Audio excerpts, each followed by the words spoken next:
Tetap semua bersemangat, amin. Hari ini merupakan hari yang pertama temu kangen kita semua, keluarga besar BBC. Biarpun namanya bukan Betani tapi Bethesda, tapi tetap BBC, ya. Bethesda Blessing Church, ya. Kita akan mulai untuk ibadah kita pada sore hari ini. Kita satukan hati kita akan berdoa di hadapan Tuhan.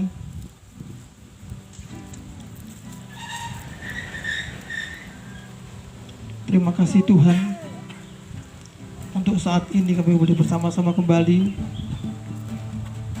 untuk berkumpul di tempat ini Tuhan Yesus. Kerinduan kami satu Tuhan, mau memuliakan Engkau, menyembah Engkau, meninggikan Engkau sebagai Tuhan dan Raja atas hidup kami. Kami bersyukur untuk kebaikan-Mu Tuhan Yesus. Dan pada sore hari ini bersama-sama dengan jemaat yang lain, saudara-saudara kami yang lain, kami merindu Tuhan untuk menyenangkan hati-Mu lewat ibadah kami pada sore hari ini. Terima kasih Bapa, kami bersyukur untuk kebaikan-Mu. Bukan karena hebat kekuatan kami boleh jalani hidup ini Tuhan, tapi karena Engkau yang selalu ada di samping kami, menyertai setiap langkah kehidupan kami, sehingga pada sore hari ini kami boleh bersama-sama memberikan waktu kami yang terbaik untuk Engkau Tuhan Yesus. Haleluya, haleluya Tuhan. Haleluya, haleluya. Bukan dengan kekuatan ku dapat jalani hidupku, tanpa Tuhan yang di sampingku, ku tak mampu sendiri. Engkaulah kuatku yang menopangku, ku pandang wajah-Mu dan berseru, pertolonganku datang dari-Mu, peganglah tanganku, jangan lepaskan, Kaulah harapan dalam hidupku. Saya undang untuk berdiri bersama-sama. Katakan bersama-sama, bukan kekuatan kami Tuhan, bukan dengan kekuatan ku dapat jalani hidupku, tanpa Tuhan yang di sampingku, ku tak mampu sendiri. Engkaulah kuatku yang menopangku, ku pandang wajah-Mu dan berseru, pertolonganku datang dari-Mu, peganglah tanganku, jangan lepaskan, Kaulah harapan dalam hidupku, ku pandang wajah-Mu dan berseru, pertolonganku datang dari-Mu, peganglah tanganku, jangan lepaskan, Kaulah harapan dalam hidup. Sekali lagi sama-sama katakan, ku pandang wajah-Mu dan berseru, pertolonganku datang dari-Mu, peganglah tanganku, jangan lepaskan, Kaulah harapan dalam hidupku. Sekali lagi, ku pandang wajah-Mu dan berseru, bertolak darimu, peganglah tanganku, jangan lepaskan. Kaulah harapan dalam hidupku. Ku pandang wajahmu dan berseru, pertolonganku datang darimu. Peganglah tanganku, jangan lepaskan. Kaulah harapan dalam hidupku. Kaulah harapan dalam hidupku. Kaulah harapan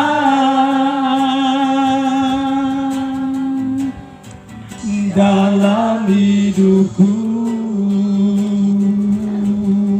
Haleluya, haleluya. Engkaulah harapan kami Tuhan. Terima kasih. Haleluya.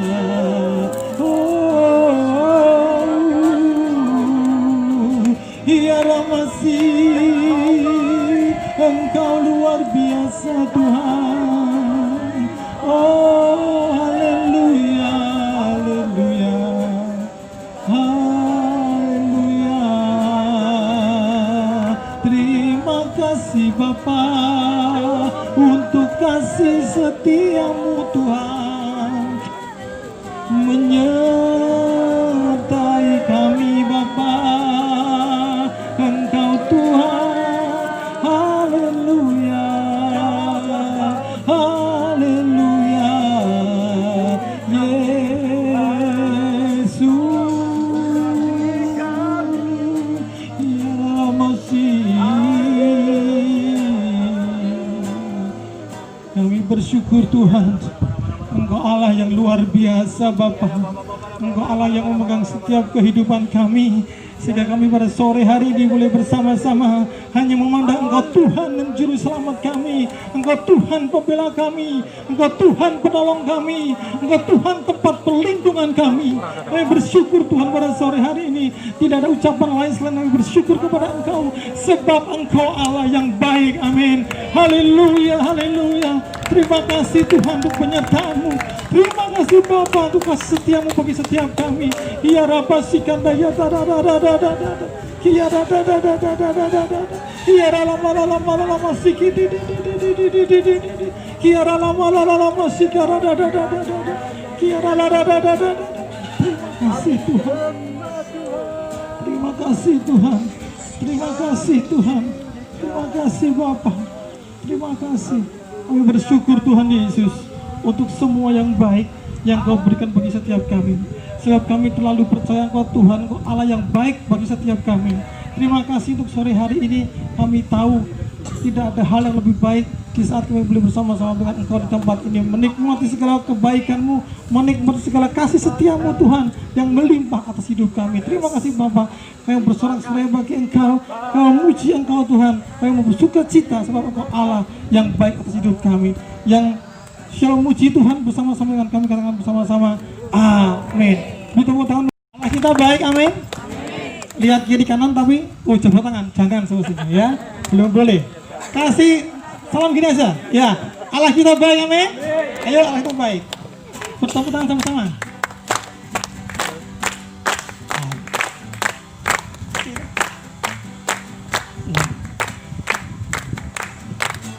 Allah itu baik, sebaik hatiku, ditunjukkannya kasih setianya yang menyediakan yang ku perlukan, menyatakan kebaikan, menyatakan kebaikan, kebaikannya padaku, kasih setianya tak pernah berhenti. berubah, dulu, sekarang, dan selamanya. Ajaiblah kuasa dalam namanya, Yesusku luar biasa. Allah itu baik, sungguh baik hatiku, tunjukkannya kasih setianya. Amin. Dia menyediakan yang ku perlukan, menyatakan kebaikan, menyatakan kebaikan, menyatakan kebaikannya padaku. Katakan kasih setianya, kasih setianya tak pernah berubah, dulu, sekarang, dan selamanya. Ajaib, ajaiblah kuasa dalam namanya, Yesusku luar biasa. Kasih setianya, kasih setianya tak pernah berubah, dulu, sekarang, dan selamanya. Ajaib, ajaiblah kuasa dalam namanya, Yesusku luar biasa. Katakan Yesusku luar biasa, Yesusku luar biasa. Sekali lagi, Yesusku luar biasa, Yesusku luar biasa. Bertepuk tangan untuk Yesus kita yang luar biasa. Haleluya. Jangan duduk. Ya, saya serahkan untuk Pastor Edwin.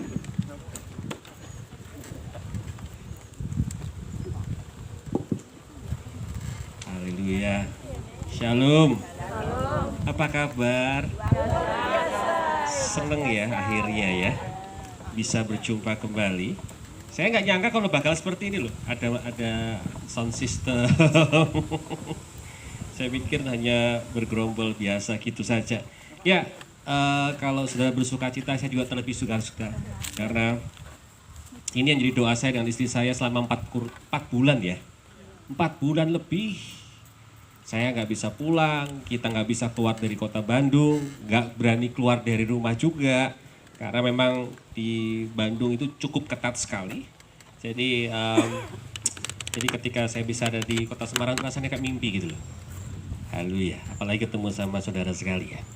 Nah hari ini saya nggak sendirian, saya ajak satu teman saya. Yang saya percaya ketika saya ketemu sama dia, itu nggak kebetulan. Ada rencana Tuhan dalam kehidupan dia dan kehidupan saya. Pas pertama kali ketemu, saya dulu temenannya tuh sama kakak-kakaknya dia sebetulnya. Jadi dia tuh masih kacuping kalau orang Manado bilang ya. Ya masih pakai kolor gitu loh. Saya udah main kemana-mana. Nah terus udah lama nggak pernah ketemu, puluhan tahun nggak pernah ketemu. Saya juga udah pindah kota. Saya juga udah nggak kontak-kontak lagi sama kakak-kakaknya dia. Ternyata Tuhan pertemukan tahun lalu ya. Tahun lalu dipertemukan sama Tuhan. Bukan karena suatu kebetulan. Dan yang saya bersyukurnya ketika dipertemukan itu dia sudah kondisi diubahkan oleh Tuhan. Tadinya ini, aduh, kelam hidupnya. Benar-benar kelam hidupnya. Nah sekelam apa hidupnya, nanti biar dia cerita sendiri. Setuju ya? Setuju ya? Biar dia cerita sendiri, sekelam apa hidupnya. Mau modelnya kayak gitu loh saudara, ya toh ya. Tapi dijamah sama Tuhan, sekarang cinta Tuhan luar biasa. Malah sekarang sudah jadi penyanyi rohani loh. Udah rekaman, ya, udah rekaman. Dan yang luar biasa lagunya ciptaannya dia sendiri. Ya, karena dia ngalami Tuhan. Nah itu yang paling penting, dia ngalami Tuhan secara pribadi.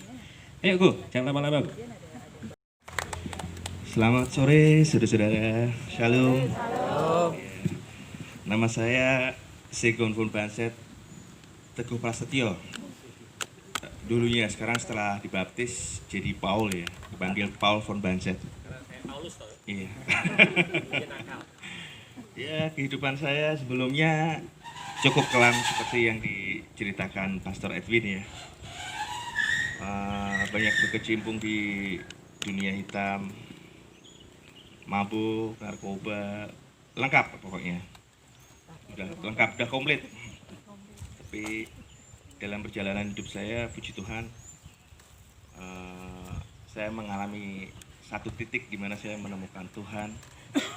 Dan saat saya percaya itu dan saya mengakui Tuhan Yesus sebagai Tuhan saya, hidup saya benar-benar diubahkan, hidup saya dipulihkan. Saya terlahir menjadi manusia yang baru. Terus dari situ saya dapat lagu-lagu. Akhirnya saya buat mazmur pujian buat Tuhan. Gimana sekarang saya punya statement bahwa hidup saya sekarang milik Tuhan dan buat Tuhan, bukan buat diri saya sendiri. Begitu. Kebetulan hari ini diundang Pastor Edwin kemari, katanya khotbahnya tentang Bapak kami ya. Jadi pas banget dengan lagu yang saya buat. Ya, kira gitu ya. Ada pertanyaan, saudara-saudara? Dinyanyikan. Oh iya, habis ini pasti dinyanyikan. Selamat datang Mas Resi, Mbak Lia. Terus apa lagi nih? Mau langsung khotbah apa? Khotbah dulu? Oh iya. Seperti gitar ya? Udah usah pakai ini. Pakai aja kan Iya. bisa. Taruh sini aja ya. Taruh aja. Mic-nya dipegangkan, ada yang megang mic.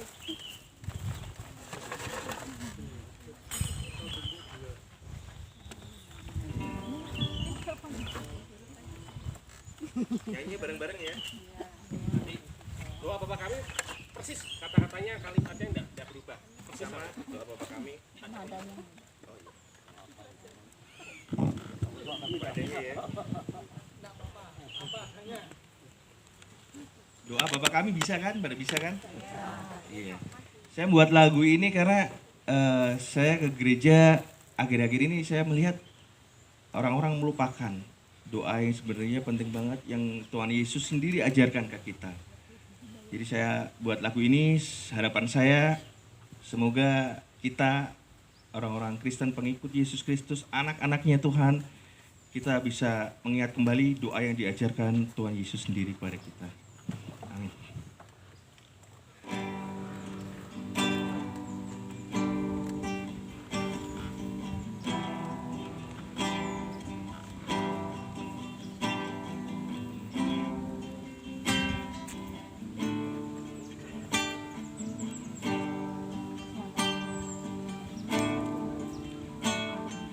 Bapa kami di dalam surga, dimuliakanlah namamu, datanglah kerajaanmu,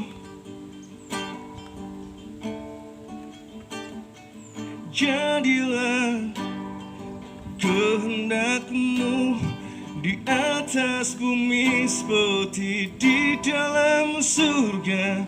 Berilah kami rezeki pada hari ini, dan ampunilah kesalahan kami, seperti kami pun mengampuni yang bersalah kepada kami. Dan jangan masukkan kami ke dalam percobaan, tapi bebaskanlah kami dari yang jahat. Bareng-bareng ya. Dari awal lagi ya. Oke semuanya, kita nyanyi buat Tuhan.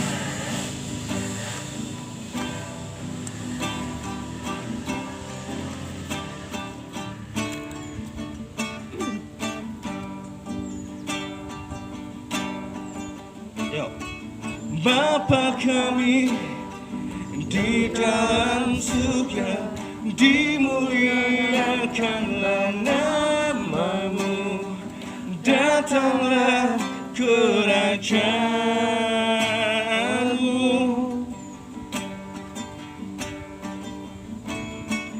Jadilah kehendakmu di atas bumi seperti di dalam surga. Berilah kami rezeki pada hari ini, dan ampunilah kesalahan kami, seperti kami pun mengampuni yang bersalah kepada kami. Dan jangan masukkan kami ke dalam percobaan, tetapi bebaskanlah kami dari yang jahat. Sebab Engkaulah yang mempunyai kerajaan surga dan kuasa sampai selama-lamanya. Amin. Bapa kami di dalam surga, Bapa kami di dalam surga, Bapa kami di dalam surga, Bapa kami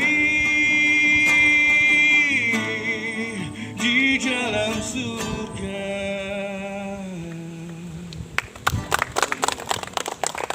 Haleluya, puji Tuhan. Terima kasih. Kalau yang merindukan lagu ini mau dengar, bisa dengar di YouTube. Dicari di linknya Paul von Bancet. Oke, terima kasih. Semoga lagu ini bisa memberkati, bisa jadi semangat, saudara-saudara sekalian. Luar biasa di sini saya lihat semangatnya yang luar biasa. Saya tadi sempat kaget juga masuk di area seperti ini, bisa jadi tempat untuk memuji dan memuliakan Tuhan. Luar biasa.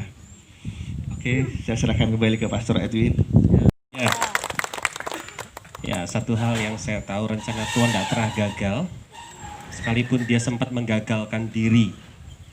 Dulu sempat mengambil keputusan untuk meninggalkan Tuhan ya. Dan convert atau beralih ke Tuhan yang lain. Tapi puji Tuhan, rencana Tuhan tidak pernah gagal. Dia ditangkap kembali sama Tuhan Yesus. Dan akhirnya bisa bersama-sama dengan kita jadi anak-anak Tuhan. Nah, ini menarik sekali kalau bicara doa Bapa kami seperti tadi yang dikatakan sama Rado Angel ya jenenge ya. Von Bancet ya. Bukan Bantet ya. Von Bancet ya. Rado Angel namanya. Agak apa keseliu titik gitu loh hilapnya kita gitu ngomong dia gitu, ngomong namanya dia. Paul von Bancet waktu dia milih nama baptis antara John atau Paul ya. Tanya sama saya, bagusnya yang mana nih? John itu kan Yohanes. Atau Paul itu kan Paulus. Saya langsung tidak mikir, Paul. Karena apa? Masa lalumu tuh sama kayak Paulus. Ya, dan saya berharap hidupnya di masa depan nanti juga seperti Paulus. Jadi berkat, jadi dampak di mana-mana. Nah, tadi dia sempat katakan begini bahwa doa Bapa kami ini sering kali sudah kita doakan atau mungkin enggak gini, bahkan udah sering saking hafalnya toh. Dari sejak zaman TK kan disuruh ngapalin gitu. SD di sekolah kita disuruh ngapalin. Saking hafalnya sampai akhirnya kita kehilangan makna daripada doa Bapa kami ini. Nah, makanya saya waktu dia ngomong sama saya ngarang lagu judulnya doa Bapa kami dan liriknya kata-katanya itu sama persis dengan doa Bapa kami. Saya pikir ini yang kayak gini nih. Jadi ini penting sekali supaya kita perlu diingatkan, generasi di akhir zaman ini perlu diingatkan kembali bahwa ada satu doa yang sangat luar biasa sekali, di mana doa ini yang mengajarkan itu bukan pendeta, Doa ini yang mengajarkan itu bukan pastor, doa ini yang mengajarkan Yesus sendiri loh. Dan saya percaya sekali ketika Yesus mengajarkan secara pribadi doa ini, ada pesan, ada maksud tertentu daripada Yesus Kristus, supaya apa? Supaya ketika kita dengar atau mempelajari doa ini, doa itu nggak cuma sekedar menjadi pengetahuan dalam hidup kita, tapi doa itu harus jadi kehidupan dalam hidup kita. Nah, coba kita lihat bersama-sama Matius pasal yang ke-6. Monggo, yang bawa Alkitab bisa lihat Matius pasal yang ke-6. Mulai ayat yang ke-7, ini hal tentang berdoa. Yesus mengajarkan kepada murid-muridnya dan tentu juga mengajarkan kepada kita tentang berdoa. Supaya kita juga mengerti, memahami bagaimana kita harus berdoa. Matius pasal yang ke-6, ayat yang ke-7. Saya akan bacakan perlahan-lahan, yang tidak ada Alkitab menyimak baik-baik. Lagi pula dalam doamu itu, janganlah kamu bertele-tele seperti kebiasaan orang yang tidak mengenal Allah. Mereka menyangka bahwa karena banyaknya kata-kata doanya akan dikabulkan. Jadi, janganlah kamu seperti mereka. Karena Bapamu mengetahui apa yang kamu perlukan sebelum kamu minta kepadanya. Yang percaya katakan? Itu luar biasanya Bapak kita. Dia tahu kebutuhan kita sebelum kita ngucap, sebelum kita berdoa, bahkan dia sudah mengetahui apa yang dibutuhkan sama kita. Ya. Lalu lanjutnya. Jadi, karena itu berdoalah demikian. Karena itu berdoalah demikian. Jadi gini nih harusnya berdoa. Nah Yesus ngomong gitu toh. Gini harusnya berdoa tuh begini. Nggak perlu bertele-tele, nggak perlu dengan tata cara, nggak perlu dengan yang aneh-aneh, nggak perlu susah-susah. Makanya kadang-kadang kita nih orang Kristen nek disuruh doa kan stres toh. Ayo jujur. Nek disuruh doa stres dah? Deg-degan dah? Deg-degan. Karena kita mikir doa itu harus bagus. Doa itu harus puitis kata-katanya. Doa itu tata bahasanya harus rapi gitu loh. Ternyata di sini Yesus ngajarkan masalah doa itu bukan bicara masalah tata bahasa yang rapi, bukan masalah panjang atau pendeknya doa kita, enggak. Tapi Yesus mengajarkan ini loh yang harus kita ajarkan. Jadi kamu mau berdoa, doalah seperti ini. Nah, yuk baca bersama-sama dengan saya. Bapa kami yang di surga, dikuduskanlah namamu, datanglah kerajaanmu, jadilah kehendakmu di bumi seperti di surga. Berikanlah kami pada hari ini makanan kami yang secukupnya, dan ampunilah kami akan kesalahan kami, seperti kami juga mengampuni orang yang bersalah kepada kami. Dan janganlah membawa kami ke dalam pencobaan, tetapi lepaskanlah kami daripada yang jahat. Karena Engkaulah yang mempunyai kerajaan dan kuasa dan kemuliaan sampai selama-lamanya. Amin. Ajarin doa itu yang sering kali kita dengar dengan doa Bapa kami. Dari sejak TK, SD, SMP, SMA ngelotok pokoknya. Saking ngelotoknya sampai di luar kepala gitu loh. Kehilangan makna maksudnya. Ya kan? Nah sekarang kita mau belajar bersama-sama apa makna dibalik doa yang diajarkan sama Yesus Kristus ini. Saya tulis begini, doa bukan sekedar liturgi, tapi doa harus jadi gaya hidup. Saya ulangi ya, doa bukan sekedar liturgi, tapi doa harus jadi gaya hidup. Karena doa nggak bisa dikotak-kotaki dengan tata cara, doa nggak bisa dikotaki dengan metode-metode, doa nggak bisa dikotaki dengan panjang dan pendeknya kalimatnya, nggak bisa. Karena apa? Karena doa itu harus jadi gaya hidup kita. Nah makanya gaya hidup yang seperti apa yang Tuhan rindu supaya kita hidupi dalam kehidupan pribadi kita, makanya diajarkan doa Bapa kami ini. Nah coba kita lihat bersama-sama sekarang ya. Di ayat yang ke-9 kan berkata seperti ini, Bapa kami yang di surga, dikuduskanlah namamu. Diawali dengan kata apa? Bapa. Oh, saya suka dengan kata Bapa. Gak ada ibu kami di surga, nggak ada. Ya, Allah ibu nggak ada. Yang ada Allah Bapa. Dia mengajarkan kepada kita, kata pertama kali yang diucapkan adalah Bapa. Jadi pertama kali kita harus manggil siapa? Bapa. Nujunya kepada siapa? Bapa. Saya mau bilang Pak Saudara seperti ini. Bahwa sebetulnya di dunia ini tidak ada hubungan yang paling intim dalam hidup kita selain hubungan antara anak dengan Bapa. Amin. Saya ulangi ya. Di dunia ini tidak ada hubungan yang paling intim, yang paling dekat, yang paling apet. Kalau orang Sunda mah bilang mah ya, apet. Selain hubungan bapak sama anak. Nah terus mungkin ibu-ibu protes, lah ibunya gimana? Ibunya padahal dia yang paling susah loh. 9 bulan mengandung, gitu, menyusui, ASI eksklusif. Ibunya juga repot. Harusnya kan ibunya yang paling intim. Ya betul, secara tubuh intim. Ibu. Kenapa? Karena mengandung ada dalam tubuh daripada ibu. Secara berapa lama? 9 bulan 10 hari. Jadi secara tubuh intim. Ya betul, secara tubuh intim. Nah kan? Tapi ternyata yang dimaksud sama Tuhan, yang harusnya intim itu adalah bapak sama anak. Nah makanya ini yang dihancurkan sama iblis. Dihancurkan sama iblis. Iblis itu berusaha menghancurkan sebuah generasi itu gampang. Rusak aja hubungan bapak sama anak. Ngerti maksud saya? Dirusak aja hubungan bapak sama anak. Dirusak aja bapak nggak bisa berfungsi sebagaimana mestinya. Kalau bapak nggak bisa berfungsi sebagaimana mestinya, anaknya pasti rusak. Pasti rusak. Pasti hilang, pasti hilang. Pasti ngaco hidupnya. Kenapa? Bukan karena mamahnya yang nggak benar. Bapaknya yang nggak benar.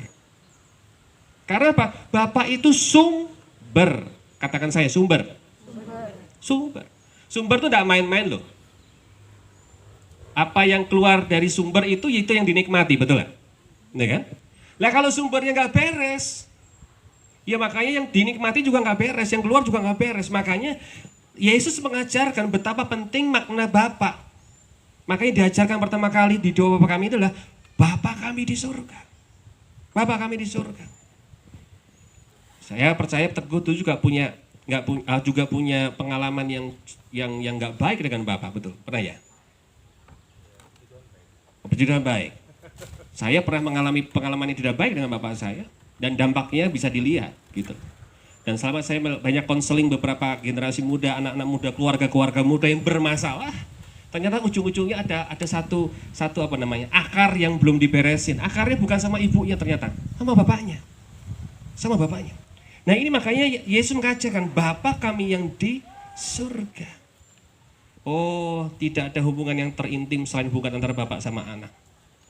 Makanya nanti kalau jadi bapak, kamu harus bangun keintiman dengan anakmu habis-habisan. Ini nggak main-main. Keluarga yang sehat adalah keluarga yang memiliki sumber yang takut akan Tuhan. Artinya yang bapak yang takut akan Tuhan. Suami yang takut akan Tuhan. Lek suami ini goncang, keluarganya pasti goncang, betul lah? Pasti goncang. Suaminya neko-neko, keluarganya kena dampak siapa? Keluarganya, bukan orang lain kok. Yang kena dampak siapa?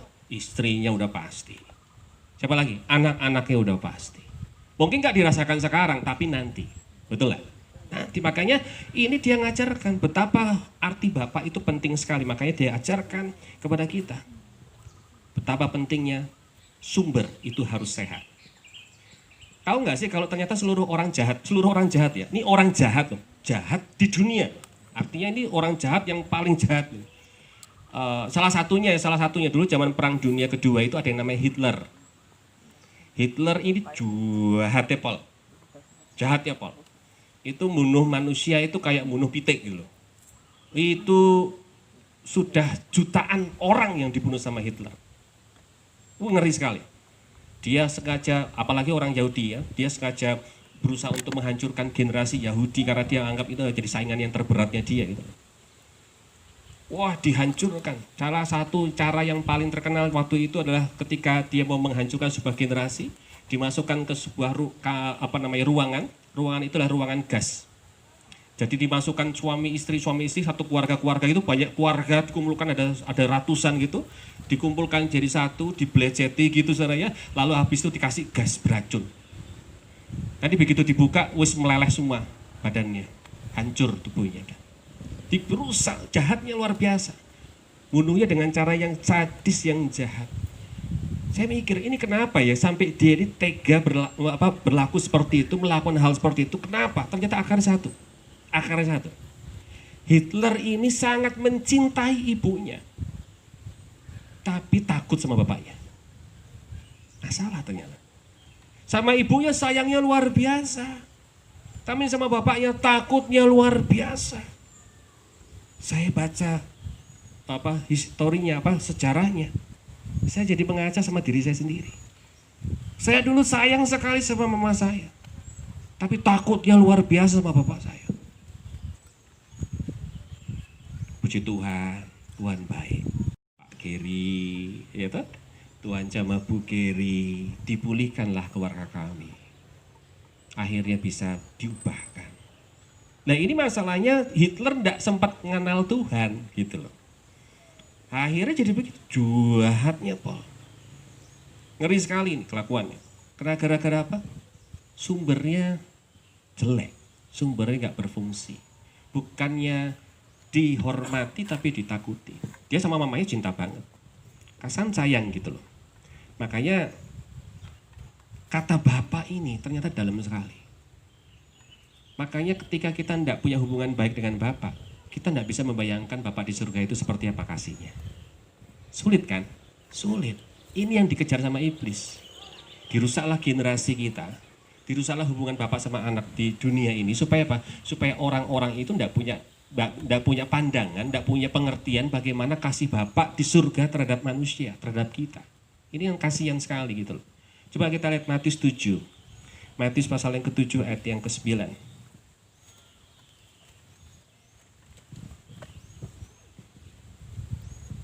Ini Yesus juga yang berbicara ini. Adakah seorang daripadamu, Matius 7 ayat 9, adakah seorang daripadamu yang memberi batu kepada anaknya jika ia meminta roti? Atau memberi ular jika ia meminta ikan? Jadi jika kamu yang jahat, jadi manusia yang jahat aja, tahu memberi pemberian yang baik kepada anak-anakmu, perhatikan baik-baik. Apalagi siapa? Bapamu yang di surga. Ia akan memberikan yang baik kepada mereka yang meminta kepadanya. Yang percaya katakan? Amin. Coro-corone kalau bapak di dunia aja tidak mungkin nyakiti anaknya. Harusnya begitu kan? Yang benar, bapak yang benar. Apalagi bapak kita di surga. Makanya ngomong bapak, doa itu ngomong bapak itu tuh dalamnya luar biasa. Dalamnya luar biasa. Saya jujur nggak pernah bisa seperti itu dulunya. Tapi puji Tuhan, sekali puji Tuhan. Tuhan kita ini suka memulihkan, amin. Tuhan kita ini sumber pemulihan. Tuhan kita ini, gini loh, buat Tuhan kita ini tidak ada yang terlalu sulit untuk dipulihkan. Masalahnya kita membuka hati atau enggak. Dulu saya mengeraskan hati, saya tetap mengambil keputusan, saya mau benci sama bapak saya. Tapi ada waktu satu titik, Tuhan jamah hati saya, Tuhan lawas saya. Hati saya dihancurkan, dan akhirnya saya mau mengampuni, melepaskan pengampunan dan menerima kembali. Dan saya mau melupakan apa yang pernah dilakukan oleh saya, yang pernah dilakukan oleh bapak saya pada waktu itu. Dan puji Tuhan terjadi pemulihan. Amin. Jadi bapak kami ini artinya gini, kita sebagai anak, luar biasa loh. Sekali lagi, tidak ada hubungan yang paling intim antara anak dengan bapak. Berarti saudara ahli waris kerajaan surga enggak? Amin. Coba lihat kanan kirinya. Gak usah disenggol kali ini, lihat aja. Ya, dilihat dipandangi. Ini wajah-wajah ahli waris kerajaan surga enggak? Ya, kenapa? Kita dianggap anak. Ini luar biasa loh. Pada waktu Yesus kita terima sebagai Tuhan dan Juru pribadi kita. Wih, luar biasa. Kita ini jadi ahli waris kerajaan surga. Enggak cuma bicara keselamatan saja, tapi ahli waris kerajaan surga. Makanya diajarinnya doanya apa? Panggil aja Bapak, enggak masalah. Enggak masalah, panggil Bapak. Karena kamu sudah jadi anak Allah. Lihat kanan kirinya sekali lagi, bilang, kamu anak Allah. Nah ini luar biasa, anak Allah. Jadi kalau anak Allah punya hak enggak? Punya hak waris enggak? Oh punya hak waris. Ini dahsyatnya Tuhan kita. Ini dahsyatnya kekristenan. Ada hak waris yang luar biasa, yang dunia enggak pernah bisa berikan dalam hidup kita. Amin. Jadi itu yang luar biasa. Jadi kita sebagai anak, ya artinya kita tahu bahwa kita yakin kalau kita punya warisan yang terbaik daripada Bapa di surga. Makanya diajarkanlah doanya pertama kali katanya Bapak. Dulu waktu zaman almarhum mantan presiden kita Gus Dur, saya pernah mendengar satu sambutan, kata sambutannya di acara Natal di salah satu gedung. Lalu dia ngomong gini, mengawali dengan gini, Gus Dur itu kan orangnya suka guyon. Saya ini kagum dan salut sama orang Nasrani. Kenapa? Karena yang lainnya kalau manggil Tuhannya itu harus bengok-bengok. Harus pakai alat bantu. Yang lainnya lagi kalau manggil Tuhannya itu pakai istilah Om. Oh ya, Om. Dari agama mana? Tapi saya salut sama orang Kristen. Ya agak, dia bilang gini, ya agak agak berani sih. Kenapa? Karena cuma satu-satunya agama yang berani manggil Tuhannya Bapak. Dia bilang itu adalah gini, dia pakai istilah itu adalah nekat yang beriman katanya. Di orang luar kan anggap nekat, ini kurang ajar manggil Tuhannya kok Bapak. Gitu kan. Kayak intim, kan karena memang betul Bapak semakin intim harusnya karena Bapak sumber. Jadi ayo, sebagai anak kita harus punya keyakinan aku punya hak waris yang terbaik. Amin. Lalu yang kedua di ayat ke-10 dari Matius pasal yang ke-6, datanglah kerajaanmu, jadilah kehendakmu di bumi seperti di surga. Tadi yang pertama kita harus punya gaya hidup sebagai anak. Lalu yang kedua, kita harus punya gaya hidup sebagai apa? Sebagai duta kerajaan Allah. Ya toh? Kalau sudah jadi anak kan berarti punya hak waris. Tapi sebelum permasalahannya kan kita masih di dunia, betul nggak? Masih di dunia, belum ke surga, toh ya belum. Masih di dunia. Nah, tapi ketika kita masih di dunia, kita punya tanggung jawab juga sebagai anak, yaitu apa? Sebagai duta kerajaan Allah. Makanya doanya diajarkan yang begini sama Yesus, datanglah kerajaanmu, jadilah kehendakmu di bumi seperti di surga. Jadi gimana caranya supaya di dunia ini bisa seperti di surga? Nah, gimana di dunia ini bisa seperti di surga? Itu bukan terjadi di gereja yang mewah, enggak. Bagaimana di bumi bisa seperti di surga ini bukan terjadi di tempat-tempat yang hebat, ibadah yang hebat, enggak. Enggak harus tempat ibadah yang mewah, yang megah, enggak. Bukan di gedung gerejanya. Kenapa? Karena saudara dan saya adalah gereja Tuhan, amin. Saudara dan saya adalah gereja Tuhan. Makanya kita kadang-kadang kita harus punya pengertian begini. COVID ini ada baiknya supaya orang Kristen di dunia ini menyadari bahwa ternyata begini, hidup kita adalah gereja Tuhan sebetulnya. Kita nggak usah pusing dengan gereja bentuk yang jasmani itu loh. Sekalipun kita nggak bisa ibadah, kita belum punya tempat ibadah sekalipun, itu nggak satu patokan untuk kita ini nggak selamat gitu loh. Karena apa? Karena maunya Tuhan, kita ini sadar bahwa kita ini adalah gereja Tuhan. Makanya sebagai gereja Tuhan, kita harus menjadi duta kerajaan Allah di muka bumi ini. Kenapa? Karena Yesus mengajarkan, jadilah kehendakmu di bumi seperti di surga. Datanglah kerajaanmu, jadilah kehendakmu di bumi seperti di surga. Sekali lagi lihat kanan kirinya, bilang sama kanan kirinya, kamu itu adalah gerejanya Tuhan.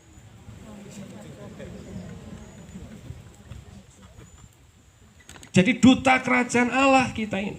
Makanya Yesus mengajarkan hal itu. Datanglah kerajaanmu, jadilah kehendakmu di bumi seperti di surga. Dia rindu lewat hidup saudara dan saya, lewat keluarga saudara dan saya, orang di luar sana itu bisa merasakan suasana surgawi. Lek cedak sama kita ini, oh ternyata begini toh. Oh begini toh, Tuhannya orang Kristen, nggak perlu ngomong, nggak perlu kecipris, nggak perlu pakai nginjil-nginjil yang aneh-aneh. Pokoknya ketika orang deket sama kita, bergaul sama kita, orang jadi tahu, oh ternyata kayak gini toh, Tuhannya orang Kristen. Nah ini loh saudara. Karena menjadi duta kerajaan surga ini bukan di gereja, tapi di luar. Amin. Yang rumahnya Gayam Sari ya di Gayam Sari. Ketika sudah ada di Gayam Sari, berarti di Gayam Sari itu sekalipun tidak ada wujud bentuk gedung gereja, tapi ketika ada saudara, percayalah di situ ada gereja Tuhan. Lewat hidup saudara. Amin. Makanya Yesus mengajarkan kepada kita, datanglah kerajaanmu, jadilah kehendakmu di bumi seperti di surga. Agak susah kita membayangkan, datanglah kerajaanmu, kerajaan Tuhan datang ke dunia, itu rada bingung kan? Tapi secara rohani, karena saudara dan saya adalah wakil Tuhan di muka bumi ini. 1 Petrus 2 ayat yang ke-21. 1 Petrus 2 ayat yang ke-21. Sebab untuk itulah kamu dipanggil, karena Kristus pun telah menderita untuk kamu dan telah meninggalkan teladan, kasih contoh bagi kamu. Supaya apa? Supaya kamu mengikuti jejaknya. Supaya kamu mengikuti jejaknya. Percayakah saudara kalau saudara ini adalah suratan Injil yang terbuka? Amin. Suratan Injil yang terbuka. Makanya kita harus yakin untuk itulah kita dipanggil. Kita terpanggil jadi orang Kristen nggak cuma sekedar ngejar berkatnya, tapi kita terpanggil sebagai orang Kristen karena kita sadar lewat hidup kita ini suratan Injil yang terbuka. Makanya ya dikasih pengertian begini, karena Kristus pun telah menderita untuk kamu dan telah meninggalkan apa? Teladan, ngasih contoh gitu loh. Ngasih contoh buat kita supaya apa? Setelah kita tahu contoh dari Tuhan, nggak cuma diem tok, tapi kita pun juga harus mengikuti apa yang sudah dicontohkan sama Tuhan lewat hidup kita. Jadi suratan yang terbuka. Kenapa? Ya karena kita duta kerajaan Allah di muka bumi ini. Makanya sekali lagi senggol kanan kiri ya, nggak usah senggol. Diawi-awi. Kalau dulu kan saya senggol kalau ngantuk tempeleng gitu. Ojo ya. Karena kita bilang kamu duta kerajaan surga. Nah ini menariknya begini. Kristus pun telah menderita. Nah kata menderita ini artinya apa sih? Dia melepas kehendak pribadinya. Dia memaksakan kehendak Bapaknya terjadi lewat hidupnya. Makanya ingat saya pernah ajarkan beberapa waktu yang lalu. Doa yang dahsyat yang Yesus doakan di Taman Getsemani. Kalau boleh lalukan cawan ini daripada aku, betul? Tapi akhirnya ada komanya, janganlah kehendakmu, biarlah kehendakmu yang terjadi. Itu doanya dahsyat banget. Artinya apa? Satu sisi dia punya keinginan, satu sisi dia punya kehendak, tapi dia sadar bahwa yang terpenting adalah kehendak Tuhan harus terjadi lewat kehidupannya dia. Bukan kehendak dia yang harus diutamakan oleh Tuhan atau Bapa di surga. Bukan. Dan itu masuk dalam penderitaan nggak? Masuk dalam penderitaan. Sejak itu dia didera, dia ditangkap, dia disalahkan, dia dihaniaya habis-habisan. Masuk penderitaan. Tapi yang luar biasa kehendak Bapa terjadi lewat kehidupan dia. Nah itu yang harus kita ikuti. Artinya gini, ketika kita jadi orang Kristen, kita harus fokus bahwa bukan kehendak kita yang terpenting harus terjadi. Tapi justru bagaimana lewat hidup kita kehendak Bapa di surga itu terjadi, tergenapi. Makanya gak mudah sebetulnya jadi orang Kristen. Ya, tapi indah ketika kita bisa menghidupinya. Percayalah, indah ketika kita bisa menghidupi. Kita harus membuang kehendak pribadi kita dan menaruh kehendak Bapa dalam kehidupan pribadi kita. 2 Korintus 3 ayat yang ketiga. 2 Korintus 3 ayat yang ketiga, karena telah ternyata bahwa kamu adalah surat Kristus, tuh, surat Kristus yang ditulis oleh pelayanan kami, ditulis bukan dengan tinta tetapi dengan roh dari Allah yang hidup, bukan pada loh-loh batu, melainkan pada loh-loh daging, ya, yaitu di dalam hati manusia. Saudara dan saya, sekali lagi, suratan Kristus yang terbuka, suratan Injil yang terbuka. Ya. Jadi yang kedua, sadarilah bahwa kita adalah kerajaan surga. Di dunia ini harus terjadi seperti di surga, bukan lewat gereja. Enggak usah pusing sama gedung gerejanya. Tapi bagaimana kita harus lebih memusingkan diri kita jadi gerejanya Tuhan yang sesungguhnya. Amin. Lalu yang ketiga, doa kami yang ketiga, kalimatnya seperti apa? Ayat yang ke-11 dari Matius pasal yang ke-6. Berikanlah kami pada hari ini makanan kami yang secukupnya. Berilah kami pada hari ini makanan kami yang secukupnya. Jadi gaya hidup yang ketiga yang harus, jadi doa yang harus jadi gaya hidup dalam hidup kita. Yang ketiga itulah apa? Mengucap syukur. Mengucap syukur. Warnai hidup kita dengan ucapan syukur. Saya punya istilah begini. Cukup itu lebih. Tak ulangi ya. Cukup itu lebih. Kalau orang lain biasanya sudah cukup, nyari lebih. Ngerti maksud saya? Merasa kurang terus. Sek tak tanya. Lek kita merasa kurang terus capek nggak? Oh capek. Capek. Bukannya enggak ada sebetulnya. Tapi karena kita enggak bisa merasa cukup, yang cukup sebetulnya akhirnya jadi kurang kan? Ya kan kesel dewi toh. Ngejar sesuatu yang enggak perlu dikejar gitu loh. Nah ini. Nah ini kalimatnya keren banget. Berikanlah kami pada hari ini makanan kami yang secukupnya. Sekali lagi ya. Berikanlah kami pada hari ini makanan siapa? Makanan siapa? Makanan kami yang secukupnya. Nah ini menarik sekali. Jadi kalimat ini ada pesan terselubung yang mau Yesus ajarkan sama kita. Berilah kami makanan siapa? Sekali lagi. Kami. Nah permasalahannya kita seringkali tidak merasa cukup karena kita dongoneng ini loh. Berilah kami makanan dia. Berilah kami makanan mereka. Bingung ya? Bingung toh? Tak terjemah kayak gini loh. Sok beda-beda no uripe kita sama orang lain. Nah itu masalahnya. Suka melihat kehidupan orang lain terus membandingkan dengan kehidupan kita. Dan kita kepengen hidup kita seperti hidup orang lain. Makanya diajarkanlah, berikanlah kami hari ini makanan siapa? Ya kami. Jangan pengen makanan dia. Ngerti maksudnya? Jangan kepengen makanannya mereka. Yus, mereka ada porsinya sendiri. Kita juga punya porsinya sendiri. Dan percayalah porsi yang diberikan sama Tuhan itu cukup. Amin. Cukup. Oh, Tuhan itu gak pernah salah kok. Amin. Makanya ini menarik sekali. Berilah kami pada hari makanan siapa? Makanan kami. Masalah kita tidak pernah bisa merasa cukup, nggak bisa bersyukur. Kenapa? Ya karena kita selalu melihat yang tidak ada. Artinya gini, kita lebih suka melihat hidup orang lain, sementara kita sebetulnya sudah ada, tapi nggak dikelola. Nah itu loh, masalah itu. Makanya kan ada istilah gini toh, rumput tetangga lebih hijau. Tuh, ya toh? Rumput tetangga lebih hijau. Kok bisa menilai rumput tetangga lebih hijau? Berarti punya diri sendiri punya rumput enggak? Punya loh, ngerti tahu rumput kok. Permasalahannya rumputnya sendiri nggak dikelola, nggak disyukuri, tapi ngelihat rumputnya orang lain. Nah itu makanya.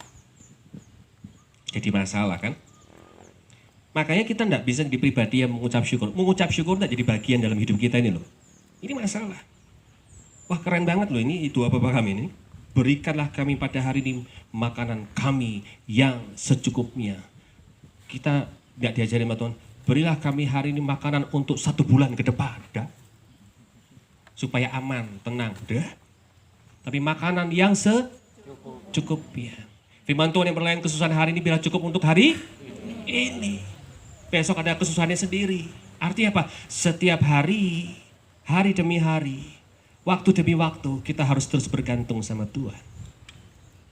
Kita harus terus percaya sama Tuhan. Amin, saudara? Cukup itu lebih. Nah, orang yang merasa terus kurang sebetulnya adalah orang yang miskin. Sekalipun dia kaya loh. Sekalipun dia kaya. Tapi kalau dia terus merasa kurang, dia itu sebetulnya miskin. Ibrani pasal yang ke-13 ayat yang ke-5. Ibrani pasal yang ke-13.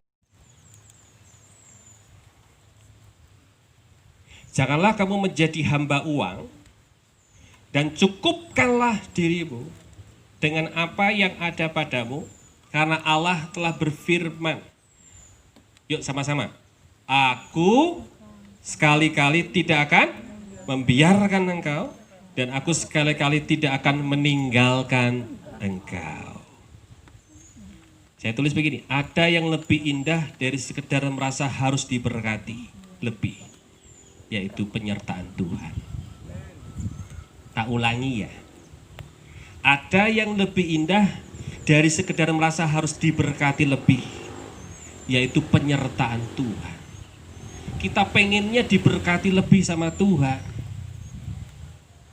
Fokusnya ke situ, tapi kita lupa ada yang lebih indah dari itu.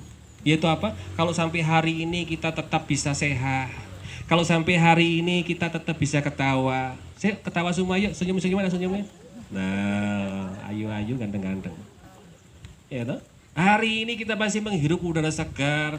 Tadi pagi masih bisa sarapan dengan normal. Minum nggak perlu pakai pakai selang gitu ya. Iya toh? Makannya normal. Berarti itu penyertaan Tuhan enggak? Penyertaan Tuhan. Dan itu lebih dari cukup. Amin. Makanya di sini katakan gini, cukupkanlah dirimu dengan apa yang ada padamu, karena Allah telah berfirman, aku sekali-kali tidak akan membiarkan engkau, dan aku sekali-kali tidak akan meninggalkan engkau. Artinya apa? Penyertaan Tuhan itu lebih penting dari sekadar apa yang kita harapkan lebih terjadi dalam hidup kita. Nah, kita sebenarnya kualik tuh, ngejarnya pengennya lebih diberkati lagi. Sampai akhirnya kita melupakan bahwa ada yang lebih penting dari sekadar lebih diberkati. Itu penyertaan Tuhan yang dahsyat. Saya bersyukur sekali kalau hari ini sore hari ini saya bisa berdiri di depan saudara karena apa? Itu penyertaan Tuhan. Betul nggak? Teman saya banyak yang tumbang. Bau di bawah saya masih umur 47 tahun, 45 tahun, meninggal semua. Satu persatu, mendadak. Ada yang nggak ada gejalanya tiba-tiba dengar kabarnya toh. Nah kalau saya masih bisa di depan saudara, karena apa? Penyertaan Tuhan. Saudara juga masih lihat saya, penyertaan Tuhan. Itu bisa kebayar enggak? Enggak bisa kebayar loh saudara. Saudara mau punya harta kayak apa banyaknya saudara. Gak bisa beli namanya paru-paru baru. Betul? Covid kan nyerangnya paru-paru tuh. Gak bisa. Di situ saat Covid ini membawa kita ke satu titik bahwa ternyata uang bukanlah segala-galanya. Gak bisa kita. Gak bisa. Teman saya yang tajir melintir, kalau orang Bandung bilang tajir, itu duitnya sing los meter loh. Gak ada seri nih. Iya duitnya gak ada seri nih. Di Bandung itu. Saya heran kok ada ya, ada ternyata. Ya mati juga tuh akhirnya. Mati juga. Di luar biasa ya, kalau sampai hari ini kita masih bisa ketemu. Kenapa? Karena penyertaan Tuhan. Jadi ngucap syukurlah. Ucap syukurlah, itu lebih daripada sekedar apa yang kita harapkan, lebih diberikan oleh Tuhan. Amin? Jadi itu yang ke berapa? 3. Yang keempat, ayat yang ke-12 Matius pasal yang ke-6.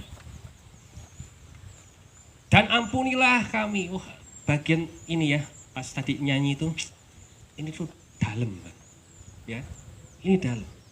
Dan ampunilah kami akan kesalahan kami, seperti kami juga mengampuni orang yang bersalah kepada kami. Gaya hidup yang keempat adalah gaya hidup mengampuni. Yang menariknya, ampunilah kami akan kesalahan kami, seperti, artinya kita sudah melakukan dulu. Ya sudah. Seperti kami juga mengampuni orang yang bersalah kepada kami. Ingat kalau dulu saya pernah berikan kepada saudara 1-2 ayat yang menggambarkan betapa Yesus itu menghargai dan menyukai pengampunan dan pemulihan sebuah hubungan. Makanya dia ajarkan begini. Ini yang Yesus ajarkan. Matius 5 ayat yang ke-23. Matius 5 ayat yang ke-23 dan 24.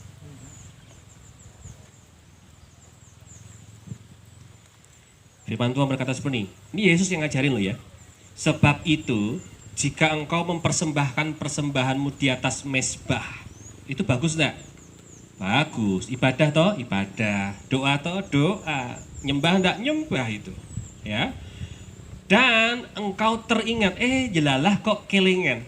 Diingatkan, teringat akan sesuatu yang ada dalam hati saudaramu terhadap engkau. Kelingan kalau ternyata masih ada sesuatu yang belum diberesin.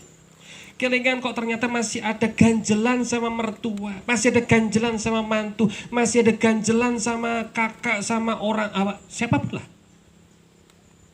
Artinya hatinya belum diberesin toh. Saya judek gitu karo kuwi lho. Tahu ya judek ya? Itu istilah judek itu masih sampai sekarang masih terngiang. Karena saya pernah dikatain gitu, wah aku judek kamu. digituin, ditunjuk-tunjuk. Haleluya. Tapi saya sudah mengampuni. Dan kami sudah dipulihkan. Jadi pas ndonga, pas ibadah, kan baik toh. Tapi kita tahu, kita sadar, hati kita ini masih nyimpen sesuatu yang belum diberesin sama si A, si B, si C. Terus Yesus ngomong gimana? Ayat selanjutnya, ayat 24. Tinggalkanlah persembahanmu di depan mezbah. Disuruh tinggalin loh malah. Tinggalkanlah persembahanmu di depan mezbah itu, lalu ngapain? Bukan turu, ya, bukan tidur, tapi apa? Pergilah berdamai dahulu dengan saudaramu. Lalu apa? Kembali untuk mempersembahkan persembahan, atau baru lagi ibadah lagi, baru doa lagi, baru nyembah Tuhan lagi. Maksudnya begini, jangan sampai ibadah kita jadi sia-sia hanya gara-gara apa? Kita masih belum beres hatinya, kita masih nyimpen jengkel, kita masih nyimpen dendam, kita masih nyimpen benci sama orang tua kita, sama mantu kita, sama kakak kita, sama siapapun. Sia-sia akhirnya, saudara. Sia-sia. Aku masih nggak cocok sama si A, si B, si C. Ngapain? Aku masih nggak bisa sepaham sama si A, si B, si C. Ngapain? Oh, Yesus sendiri malah nyuruh gini loh. Kalau kamu masih begitu, mending gak usah ngapa-ngapain. Beresin dulu sama dia, itu lebih penting.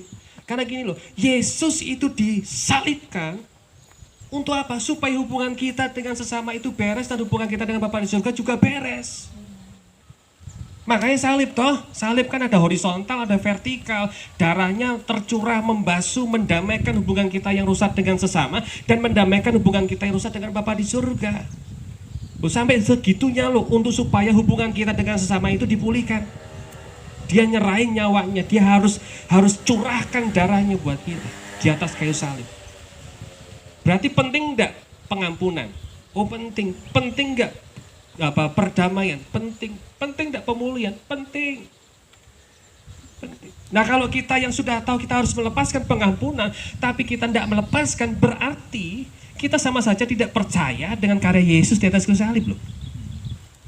Ngeri loh. Mau ibadah jengking-jengking tiap hari sekalipun, saudara. Mau ndonga sampai delosor-delosor sekalipun, saudara. Mau berdoa sampai berbusa sekalipun, saudara. Tapi kalau hati kita masih belum dibereskan, percuma. Berarti sama aja kita tidak pernah setuju atau nggak pernah menghargai karya Kristus di atas kayu salib. Karena dia di kayu salib itu supaya hubungan kita pulih kok dengan sesama. Makanya doa Bapa kami juga diajarkan. Dan ampunilah kami. Ampunilah kami. Seperti kami. Artinya seperti kami juga mengampuni. Artinya kita sadar kita juga perlu mengampuni orang lain. Bukan kita toh yang pengen diampuni. Tapi kita juga wajib untuk melepaskan pengampunan bagi orang lain. Wah ini luar biasa saudara. Mengampuni harus jadi gaya hidup. Amin. Saya berdoa nanti ke depan BBC ini, jemaat BBC, siapapun yang ada di BBC ini, mengampuni harus jadi gaya hidup. Saya rindu jemaat di BBC nanti akan punya gaya hidup yang baru. Bahwa pengampunan itu jadi hal yang biasa, bukan hal yang luar biasa. Waduh Pak, tapi uangnya loh Pak. Nek kelingan wajahnya loh Pak. Judek aku tenan Pak. Pengen tak soek-soek rasanya loh.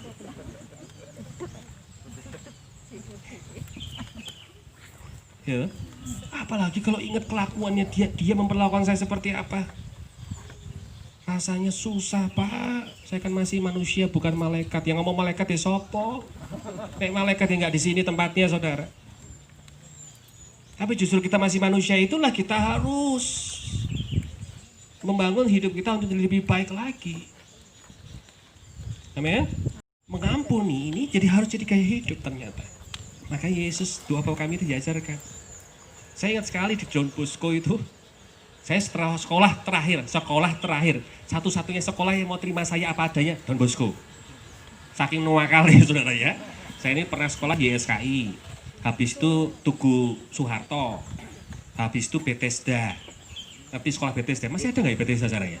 Masih ya? Nggak ada ya? Nggak ada ya? Sekolah pinggir sawah. Gajah. Pinggir sawah. Sebelum masuk kelas apa? Ngobat bareng Mbak Gurune. Oh, ciamik toh sekolah itu Bethesda itu ya. Tempat anak-anak buangan. Terakhir sekolah yang satu-satunya sekolah yang mau terima saya. Apa adanya. Sak nakal-nakal saya. Dan saya nggak pernah lupa ada satu bruder yang sangat mengasihi saya. Luar biasa. Saya belajar tentang pengampunan, tentang menerima kembali justru dari dia loh. Namanya Bruder Paijan, Petrus Paijan, almarhum. Saya tidak pernah lupa dengan bruder itu. Karena sementara guru-guru lain membenci saya, menolak saya, tapi ini brudernya ini selalu ngerangkul saya. Wah, pas dirangkul itu yang saya lulut justru. Semakin saya ditentang, semakin saya gila. Tapi begitu ketemu Bruder Petrus Paijan ini, dia ngerangkul saya dengan apa adanya. Itu yang membuat saya justru lulut sama dia, saudara. Dan ngerti arti daripada mengampuni dan menerima kembali itu seperti apa. Dia, kalau saya bermasalah di BP, guru BP-nya sudah angkat tangan sama saya. Saya disuruh ke ruangannya dia, kan dia juga tinggal di situ. Ruangannya dia. Saya cuma disuruh baca ini, doa Bapak kami. Suruh baca. Suruh baca, sambil dia ngomong, saya baca, dia ngomong, ngasih nasihat, ngasih masukan, lalu kata-kata yang kuat selalu positif. Yang saya sebetulnya nggak layak untuk istilahnya diampuni dan diterima, tapi luar biasa ada satu orang yang tetap mengampuni dan menerima saya apa adanya. Justru itu membuat saya berhenti untuk berbuat nakal dan dosa, saudara. Saya nggak pernah lupa itu, almarhum Bruder Petrus Paijan. Makanya ini penting sekali. Mengampuni harus jadi gaya hidup. Amin. Bilang kanan kirinya, ampuni orang yang nyakiti kamu. Amin. Yang terakhir, saudara, selak peteng. Matius 6 ayat yang ke-13. Yang ke-13, doa kami kan ditutup dengan gini. Dan janganlah membawa kami ke dalam pencobaan, tetapi lepaskanlah kami daripada yang jahat. Karena Engkaulah yang punya kerajaan dan kuasa dan kemuliaan sampai selama-lamanya. Gaya hidup yang kelima dari doa ini, gaya hidup seperti apa? Kita harus punya gaya hidup yang mengandalkan Tuhan senantiasa. Setiap saat andalkan Tuhan. Setiap saat bergantung penuh sama Tuhan. Gandul habis-habisan sama Tuhan. Andalkan Dia. Jadi yang istilah saya, jadi orang percaya tapi yang juga mempercayakan hidup kita. Ada banyak orang percaya tapi tidak sungguh-sungguh mempercayakan hidupnya. Kenapa? Ya karena masih sok dipikir dewe, masih sok dikerjain sendiri. Kita lupa kalau kita ini terbatas. Makanya diajarkan Tuhan, jangan membawa kami ke dalam pencobaan. Supaya apa? Supaya kita sadar kita manusia yang terbatas. Sehebat-hebatnya kita, secanggih-canggihnya kita, ini kita terbatas. Terbatas. Canggih-canggihnya hidup kita, sedahsyat-dahsyatnya, sepinter-pinternya kita, itu ada limitnya, ada batasannya. Makanya doa janganlah membawa kami ke dalam pencobaan ini kan doa kayak gandul gitu sama Tuhan, berserah, percaya penuh sama Tuhan. Karena kita sadar pencobaan itu pasti ada, betul nggak? Karena kita sadar ujian itu pasti ada. Karena kita sadar pergumulan itu pasti datang dalam hidup kita. Loh, siapa yang ngira ada pergumulan? Nggak ada. Orang permasalahan tuh kalau datang nggak kelonowon dulu tuh, permisi, aku mau datang siap-siap ya, enggak toh? Enggak.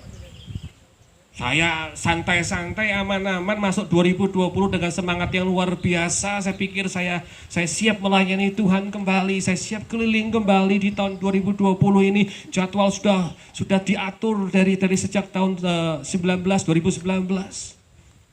Kok jelala Pak Jegagi ini. Covid tuh ya. Ari, kalau orang Sunda itu susah ngomong fake. Jadi Covid. Sekujuk-kujuk gitu ya. Kayak Covid. Bubar jalan semua, saudara. Jadwal-jadwal saya cancel semua. Sampai kapan enggak tahu. Betul? Kalau enggak gandul penuh sama Tuhan, Saya tidak bisa di tempat ini sampai hari ini di depan saudara. Boleh ini enggak? Boleh curhat enggak? Boleh ya? Boleh tuh. Ya. Saya ini kan enggak digaji sama gereja. Gereja yang dulu saya bantu untuk rintis, saya 8 tahun di sana, saya mengundurkan diri, saya kembali lagi ke pelayanan rasuli. Misi rasuli. Kalau misi itu ya pasti memberi. Lalu pelayanan rasul itu juga memberi, karena saya lebih fokus untuk memuridkan. Ada komunitas yang di Bandung ya, Bandung, Jakarta, Surabaya. Nah, terus ya sudah. Terus Tuhan mulai bukakan bagaimana caranya supaya keluarga kami tetap bisa bertahan dengan kehidupannya, itu lewat jadwal kan. Lalu Tuhan bukakan gereja B, gereja C, gereja yang tadinya kami tidak ada hubungan, tiba-tiba kok Tuhan bisa bukakan, promosi mulai datang dari Tuhan. Dan akhirnya kami satu keluarga hidup dari situ. Tuhan pikirkan bagaimana caranya kami bisa bertahan hidup. Lah iki gara-gara COVID. Kan gak ada jadwal bebar blas. Yang sebetulnya ada jadi gak ada toh saudara. Cancel semuanya. Saya pengen nanya, ada pemasukan enggak? Ada? Enggak ada. Enggak ada. Saudara, ada pemasukan enggak waktu itu pas awal-awal itu? Enggak ada juga ya? Tosek toh. Sama kita saudara. Saya juga merasakan besok makan apa. Sempet kita makan, enggak tahu. Aduh, gas habis. Masa mau masak nasi pakai lilin kan enggak mungkin toh ya. Gas entek. Beras cukup sampai berapa? Nah masalahnya gini, masyarakat saya itu kan banyak toh. Anak saya kan 5, anggotanya banyak. Nah 5 ini doyan mangan kabeh. Iya toh? Itu sekali masak beras 1 hari berapa? 2 kilo. 2 kilo ya? 2 kilo. Itu 1 hari loh. Sehari 2 kilo. Kelas berat saudara. Wah, gak gampang untuk kami bisa lewati itu loh saudara. Tapi lucu.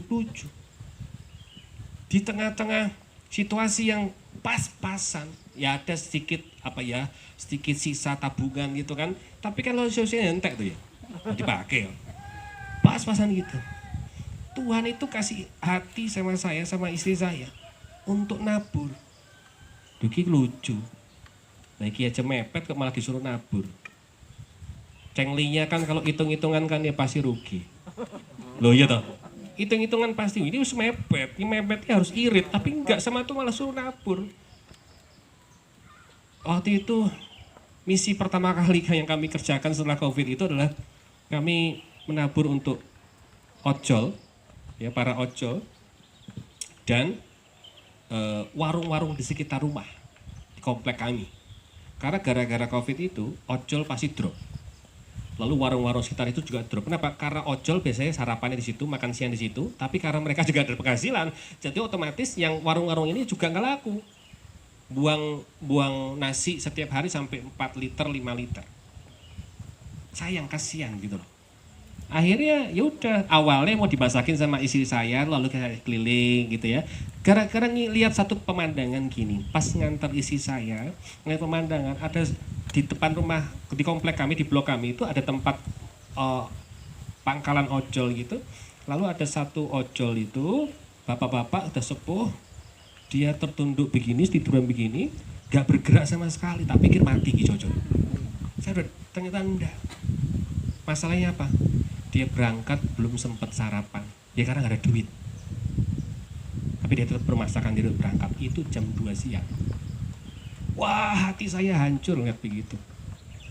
Akhirnya tercetuslah ide untuk mulai keliling, kasih berkat berupa makanan ya, yang jelas gitu, bisa dimakan gitu. Tadinya awalnya istri saya mau masak, tapi saya mikir, masak yang dapat cuma ojol aja, warung nggak dapat kan. Akhirnya kami alokasikan dananya yang notabene itu pas-pasan untuk apa? Untuk beli di warung yang nggak kebeli ini, yang warung udah sepinya luar biasa ini, beli nasi bungkus 20 bungkus atau berapa puluh bungkus gitu ya. Pokoknya belilah gitu. Wah, senengnya luar biasa. Nah, di situlah saya jadi tahu ternyata setiap hari mereka harus buang 4 liter nasi. Gara-gara nggak laku. Basi kan. Cerita seneng kan. Beli itu. Lalu saya sama anak saya yang cowok-cowok keliling sekitar komplek kasih. Itu luar biasa, ketika dikasih itu ada yang langsung dimakan loh, saudara. Ketika lapar langsung dimakan. Saya lihat satu sisi, saya lihat pemandangan seperti itu, saya nangis gitu sama Tuhan. Saya belajar dari anak saya justru. Saya diisi band, anak saya yang paling besar. Ya gara-gara dia juga kerja, kena dampak juga, dia harus dirumahkan. Ya dia mulai berpikir juga gimana caranya teman-teman yang kerja ini juga tetap bisa terfasilitasi gitu hidupnya. Ya, saudara tahu enggak, setelah saya lakukan hal itu enggak banyak kok. Itu yang kami tabur itu ya karena kami terbatas ya. Ya apa yang tersisa dari kami itu yang kami tabur. Saudara tahu tiba-tiba terjadi luar biasa. Datang satu itu ya. Kiriman. Mobil Grab, kiriman bukan pakai motor, pakai mobil. GrabSend ya, datang. Pak Edwin ya? Iya. Alamatnya ya betul. Ini ada kiriman dari PD Kurnia. PD Kurnia. Sopo? Siapa ya? Ya nggak tahu, pokoknya dari PD Kurnia ditujukan untuk Pak Edwin. Saya bingung toh, PD Kurnia itu nggak ada yang pernah tahu PD Kurnia. Apa isinya? Ternyata begitu itu, Pak tolong ada orang yang bisa ngangkatin nggak? Bingung saya. Isinya apa waktu itu? Sembako, beras berapa? 25 kilo. Lalu apa lagi? Minyak. Bisa buat 2 bulan. Lalu apa lagi?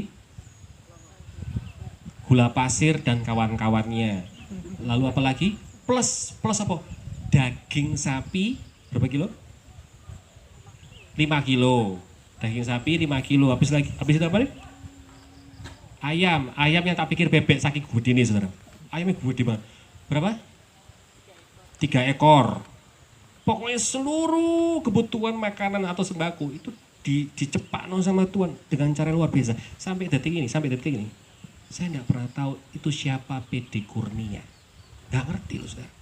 Tapi paling nggak 2 bulan ke depan, 1 bulan lah ke depan, hidup kami dijaga sama Tuhan. Luar biasa ya Tuhan. Ini dahsyat. Ini luar biasa. Wah, jadi saya baru ngerti arti gandul penuh sama Tuhan tuh kayak gimana gitu loh. Lek di ATM saya masih ada duit, saya tidak perlu gandul sama Tuhan, betul? Karena saya pikir masih ada duit, nek kurang, nek entak ya tinggal ambil ATM. Tapi ATM saya jujur, dikuras. Tek santai-santai. 0,000 lagi loh. Jadi kalau kita masukin lagi, langsung kepotong, saudara. Saking wis entek 0 gitu kan. Saya ngerasakan. Saudara ngerasakan? Tose. Iya toh? Tapi Tuhan tolong. Amin. Tuhan tolong. Makanya pada waktu kami sadar kami tidak bisa, tidak kuat sehebat-hebatnya kami. Waktu mungkin kalau saya sombong kan saya merasa oh aman 2020 jadwal sudah penuh semuanya. Sisa minggu yang kosong cuma 3 hari minggu yang kosong. 4 termasuk Natal untuk BBC rencananya nanti. Kalau saya mau sombong, hati-hati, bisa dintai sama Tuhan dalam sekejap loh saudara. Nggak ada yang bisa diandalkan. Kenapa? Karena Tuhan mau ngajar sama saya juga. Kamu tiap hari harus benar-benar mengandalkan Tuhan sepenuhnya. Percaya dan mempercayakan keluargamu. Percaya dan mempercayakan masa depanmu. Gak cuma sekedar percaya tok, tapi mempercayakan artinya ya benar-benar berserah sama Tuhan. Maka Tuhan akan lakukan yang terbaik. Amin. Makanya doa Bapa kami yang terakhir itu luar biasa. Artinya kita harus punya gaya hidup mengandalkan Tuhan setiap hari. Kalau saya bisa ditolong sama Tuhan, saya juga percaya saudara pasti bisa ditolong sama Tuhan. Karena kita punya Tuhan yang sama, karena kita menyembah Tuhan yang sama, karena Tuhan adalah Tuhan yang besar, yang lebih besar dari setiap permasalahan saudara. Apapun yang terjadi saat ini saudara percayalah, kalau saudara bisa bertahan sampai hari ini, berarti Tuhan punya rencana yang besar atas kehidupan saudara.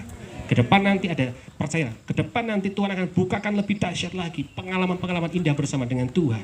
Ketika kita memaknai arti daripada doa Bapa kami ini yang luar biasa. Amin. Dan percayalah, sebentar lagi kita bisa beribadah bersama-sama. Memuji, menyembah, memuliakan Tuhan. Tolong dukung dalam doa. Saya tidak memberi kabar atau mungkin seolah-olah 4 bulan terakhir ini saya acuh tak acuh, enggak, bukan masalah itu. Saya tetap berdoa, saya tetap mengupayakan sesuatu, kami tetap mengupayakan sesuatu. Dan saya percaya tidak akan pernah sia-sia pengharapan kita di dalam Tuhan. Saya percaya Tuhan cepat atau lambat, Tuhan Yesus tidak pernah terlambat. Amin. Lebih baik nunggu waktunya Tuhan agak sedikit lama, tidak masalah, daripada terburu-buru tapi akhirnya jadi masalah. Jadi tolong sekali lagi dukung doa supaya ke depan nanti kita bisa akhirnya masuk dalam rancangan Tuhan yang besar untuk gereja ini. Dengan format yang baru, dengan segala hal yang baru dan berkat yang baru pasti untuk kita semua. Amin. Jadi saya senang sekali sore hari bisa jumpa, bisa ketemu lagi. Berharap sih dalam waktu yang sangat dekat ini kita bisa terus berjumpa. Jadi saya terus ada di Semarang. Lek butuh saya, mau ketemu saya juga bisa datang ke saudara juga bisa datang ke saya. Kapan saja. Amin. Amin. Kan kalau di Bandung kan susah gitu loh, ya. Mau dengar satu lagu lagi enggak dari Teguh? Saya panggilnya Teguh soalnya, lebih gampang daripada font apa? Sego kucing aku ngerti, dan segon agak susah loh. Ya. Satu lagi ya, lagu ya. Ya, habis itu kita doa. Yuk. Ngerti aku? Lagu ini tercipta karena COVID ya, pas pandemi COVID.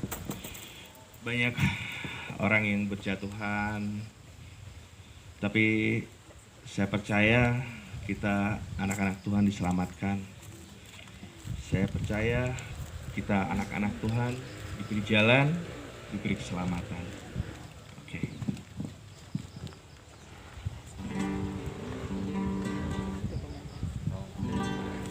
Walau sibuk apa di sisi kananku, 10.000 di sisiku,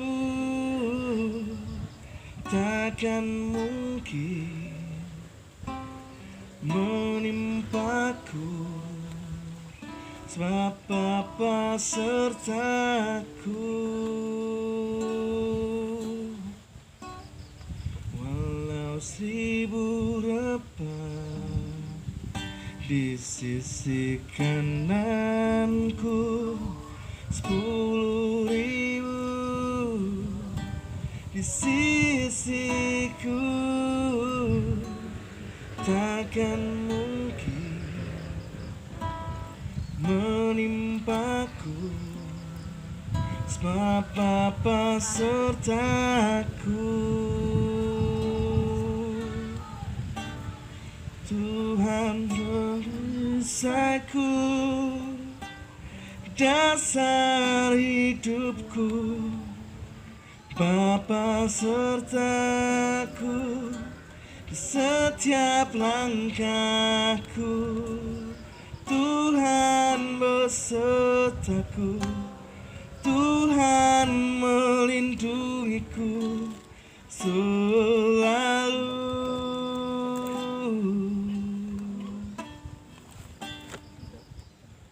Tuhan besertaku,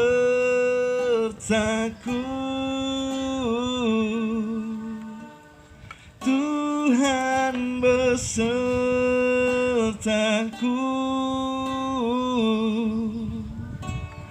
Tuhan besertaku sepanjang hidupku.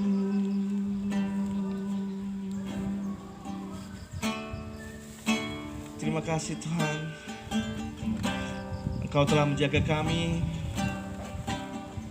Engkau telah mengumpulkan kami di sini Tuhan. Kami berkumpul di sini semua karena perkenanan-Mu Bapa. Semua karena perlindungan-Mu Bapa. Itu semua karena kasih karunia-Mu yang begitu besar terhadap kami Bapa. Oh Yesus,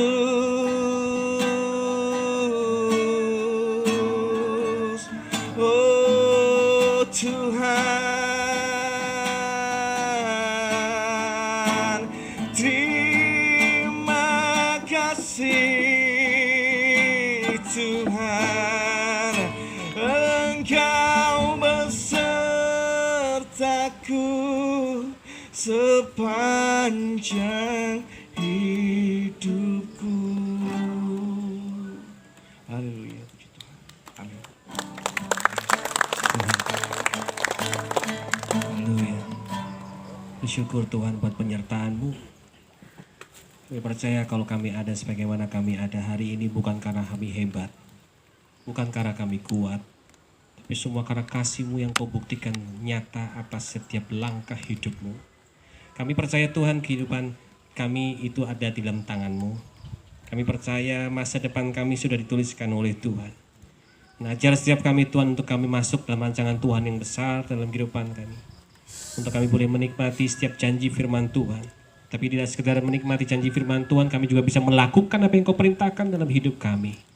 Sehingga hidup kami didewasakan lewat setiap apapun yang terjadi. Terima kasih Tuhan, yang berdoa memberkati setiap jemaat-Mu di tempat ini Tuhan. Mereka yang setia mencari Tuhan, mereka yang setia mengandalkan Tuhan sampai saat ini. Hamba-Mu percaya Tuhan tidak akan pernah sia-sia pengharapan mereka. Tidak akan pernah sia-sia kesetiaan mereka. Engkau melihat, menilik dan menakar semuanya itu Tuhan dengan ukuran surgawi yang terjadi dalam kehidupan mereka. Apa yang mereka tabur akan mereka tuai dengan luar biasa. Terjadi, tergenapi setiap janji firman Tuhan bagi kehidupan mereka, bagi keluarga mereka, dan bagi masa depan mereka. Terima kasih Tuhan, kami mengucap syukur buat sore hari ini. Kami percaya Engkau hadir di tempat ini Tuhan, karena Engkau tidak pernah melihat tempat atau gedung, tapi Kau melihat hati yang hancur, Kau melihat hati yang haus dan lapar akan Tuhan. Kami percaya Tuhan ada dalam kehidupan kami, Tuhan bertahta dalam kehidupan kami, dan biarlah Kau sendiri akan jadi jurumudi, jadi Tuhan, jadi Raja atas kehidupan kami, sehingga hidup kami tidak bergerak dengan kekuatan kami, hidup kami tidak bergerak dengan maunya kami, tapi kami masuk dalam rancangan Tuhan dan melakukan kehendak Tuhan, kehendak Bapa lebih daripada kehendak kami, sehingga gaya hidup kami diubahkan sesuai dengan doa Bapa kami. Terima kasih Tuhan, terima kasih Yesus. Kami percaya doa bukan bicara masalah liturgi, doa bukan bicara masalah metode, tapi doa adalah bicara tentang gaya hidup yang harus menjadi satu dengan kehidupan kami. Ajar setiap kami Roh Kudus untuk kami benar-benar bisa menghidupi doa Bapa kami di dalam kehidupan kami. Kami percaya Tuhan, jika kami sebentar akan berpisah, tapi kami percaya tetap kami disatukan dalam kasih Tuhan. Kami percaya Tuhan, tepat pada waktu-Mu saja Tuhan, ada hal-hal yang baik, ada rencana Tuhan yang besar yang Kau nyatakan untuk gereja BBC ini Tuhan.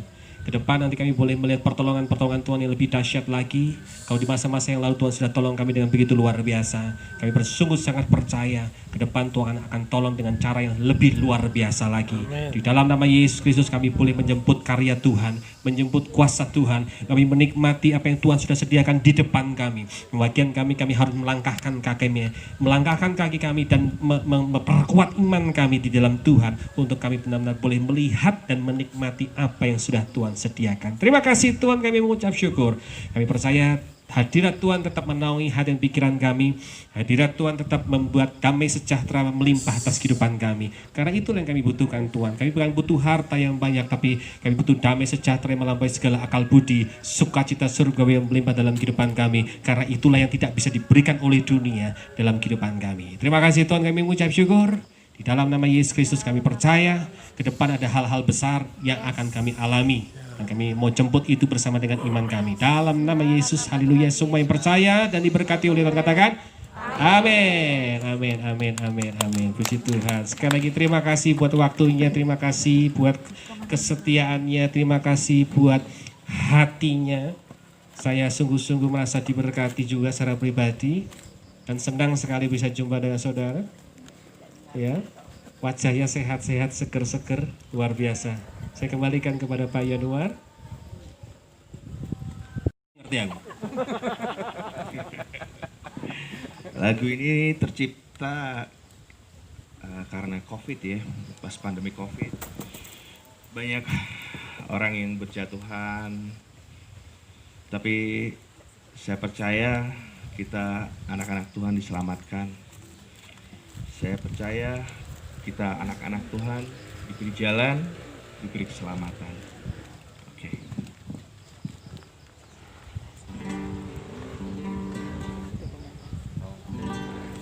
Walau sibuk apa di sisi kananku, 10.000 di sisiku, takkan mungkin menimpaku, sebab Bapa sertaku.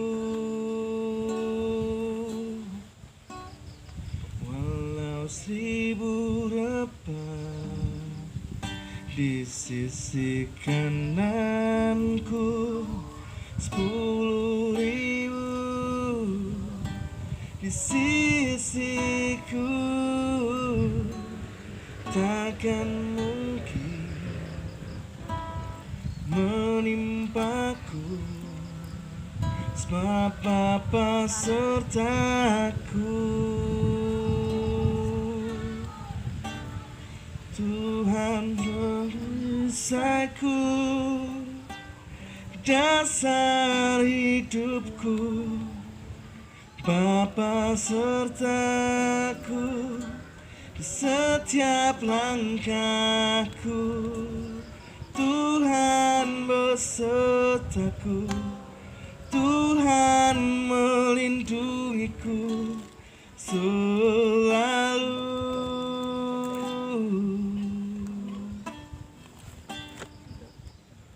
Tuhan besertaku,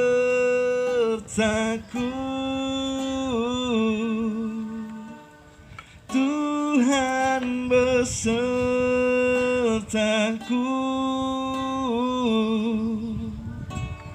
Tuhan besertaku sepanjang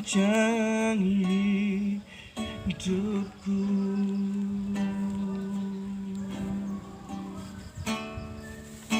Terima kasih Tuhan, Engkau telah menjaga kami, Engkau telah mengumpulkan kami di sini Tuhan. Kami berkumpul di sini semua karena perkenanan-Mu Bapa, semua karena perlindungan-Mu Bapa. Itu semua karena kasih karunia-Mu yang begitu besar terhadap kami Bapa. Oh Yesus,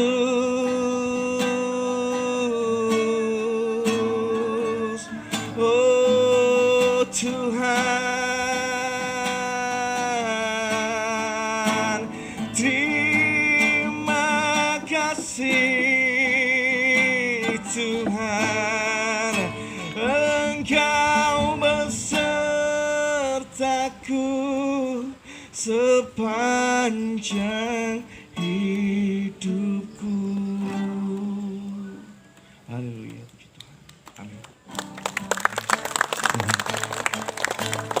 Haleluya. Bersyukur Tuhan buat penyertaan-Mu. Kami percaya kalau kami ada sebagaimana kami ada hari ini bukan karena kami hebat, bukan karena kami kuat, tapi semua karena kasih-Mu yang Kau buktikan nyata atas setiap langkah hidup-Mu. Kami percaya Tuhan kehidupan kami itu ada di dalam tangan-Mu. Kami percaya masa depan kami sudah dituliskan oleh Tuhan. Mengajar setiap kami Tuhan untuk kami masuk dalam rancangan Tuhan yang besar dalam kehidupan kami.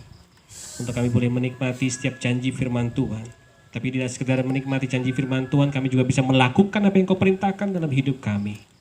Sehingga hidup kami didewasakan lewat setiap apapun yang terjadi. Terima kasih Tuhan, kami berdoa, memberkati setiap jemaat-Mu di tempat ini Tuhan. Mereka yang setia mencari Tuhan, mereka yang setia mengandalkan Tuhan sampai saat ini. Hambamu percaya Tuhan tidak akan pernah sia-sia pengharapan mereka. Tidak akan pernah sia-sia kesetiaan mereka. Engkau melihat, menilik dan menakar semuanya itu Tuhan dengan ukuran surgawi yang terjadi dalam kehidupan mereka. Apa yang mereka tabur akan mereka tuai dengan luar biasa. Terjadi, tergenapi setiap janji firman Tuhan bagi kehidupan mereka, bagi keluarga mereka, dan bagi masa depan mereka. Terima kasih Tuhan, kami mengucap syukur buat sore hari ini. Kami percaya Engkau hadir di tempat ini Tuhan, karena Engkau tidak pernah melihat tempat atau gedung, tapi Kau melihat hati yang hancur, melihat hati yang haus dan lapar akan Tuhan. Kami percaya Tuhan ada dalam kehidupan kami. Tuhan bertahta dalam kehidupan kami.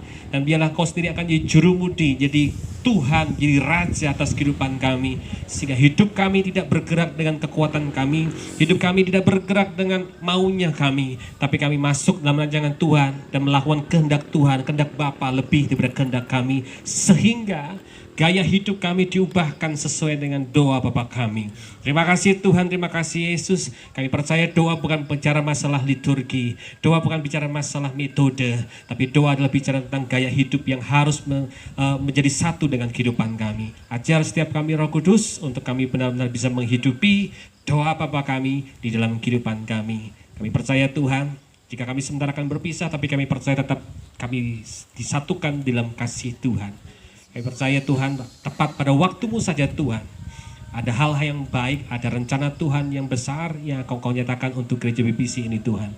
Ke depan nanti kami boleh melihat pertolongan-pertolongan Tuhan yang lebih dahsyat lagi. Kau di masa-masa yang lalu Tuhan sudah tolong kami dengan begitu luar biasa. Kami bersungguh sangat percaya ke depan Tuhan akan tolong dengan cara yang lebih luar biasa lagi. Amen. Di dalam nama Yesus Kristus kami boleh menjemput karya Tuhan, menjemput kuasa Tuhan. Kami menikmati apa yang Tuhan sudah sediakan di depan kami. Bagian kami harus melangkahkan kaki kami dan memperkuat iman kami di dalam Tuhan untuk kami benar-benar boleh melihat dan menikmati apa yang sudah Tuhan sediakan. Terima kasih Tuhan, kami mengucap syukur. Kami percaya hadirat Tuhan tetap menaungi hati dan pikiran kami. Hadirat Tuhan tetap membuat damai sejahtera melimpah atas kehidupan kami. Karena itulah yang kami butuhkan Tuhan. Kami bukan butuh harta yang banyak, tapi kami butuh damai sejahtera yang melampaui segala akal budi, sukacita surgawi yang melimpah dalam kehidupan kami. Karena itulah yang tidak bisa diberikan oleh dunia dalam kehidupan kami. Terima kasih Tuhan, kami mengucap syukur. Di dalam nama Yesus Kristus kami percaya ke depan ada hal-hal besar yang akan kami alami. Dan kami mau jemput itu bersama dengan iman kami. Dalam nama Yesus, haleluya. Semua yang percaya dan diberkati oleh Tuhan katakan, amin, amin, amin, amin, amin. Puji Tuhan. Sekali lagi terima kasih buat waktunya, terima kasih buat kesetiaannya, terima kasih buat hatinya. Saya sungguh-sungguh merasa diberkati juga secara pribadi. Dan senang sekali bisa jumpa dengan saudara. Ya, wajahnya sehat-sehat, seger-seger, luar biasa. Saya kembalikan kepada Pak Yanuar.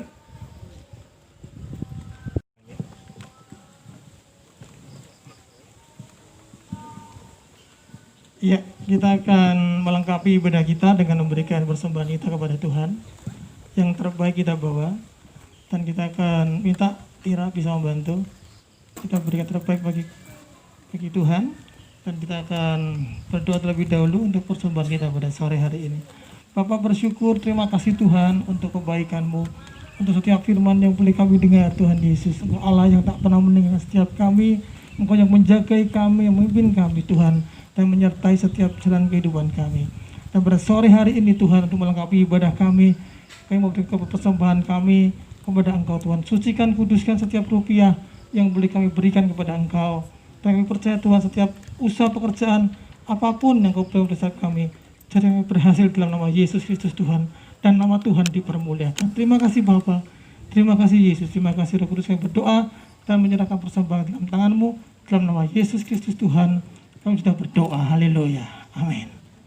Berikan persembahanku kepada Tuhan. Pengumumannya cuma satu, minggu depan kita akan ketemu lagi tidak? Ketemu ada? Pastor Edwin masih ada di sini?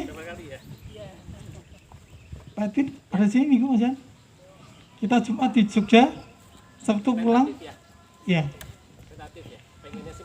Ya, kalau di sini kita ketemu lagi jam 4 sore, ada perjamuan kudus rencana. Ya. Jumat sana, Jogja sama saya. Sabtu yang apa pulang? Ya, Sabtu. Ya. Puji nama Tuhan.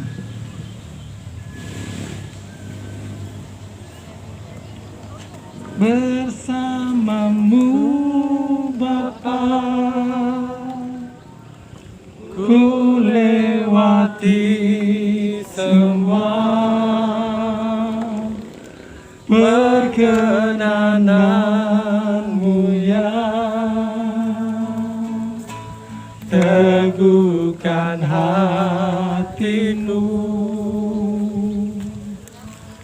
Engkau yang bertindak, memberi pertolongan, anugerahmu besar melimpah bagiku. Ya, setelah ini ada amplop-amplop, ya, ada ya. Jangan pulang dulu, setelah itu kita amplop-amplop dulu. Untuk semuanya, sehat-sehat semua ya, diberkati Tuhan. Kita tutup ibadah kita pada hari ini.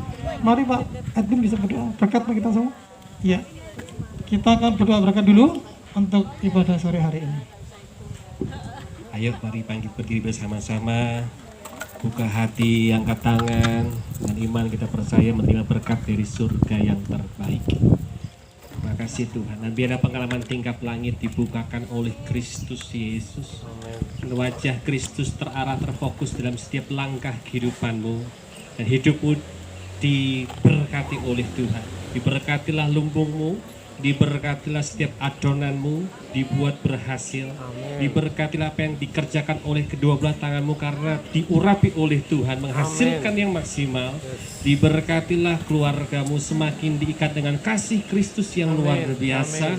Dan diberkatilah menjadi rancangan bagi masa depanmu. Pulang bawa serta damai sejahtera daripada Tuhan, sukacita surgawi yang melampaui segala akal budi, dan kasih karunia daripada Kristus Yesus yang akan memampukan hidupmu jadi pelaku firman Tuhan mulai hari ini sampai selama-lamanya. Di dalam nama Yesus Kristus semua yang percaya diberkati dan siap jadi berkat, katakan amin.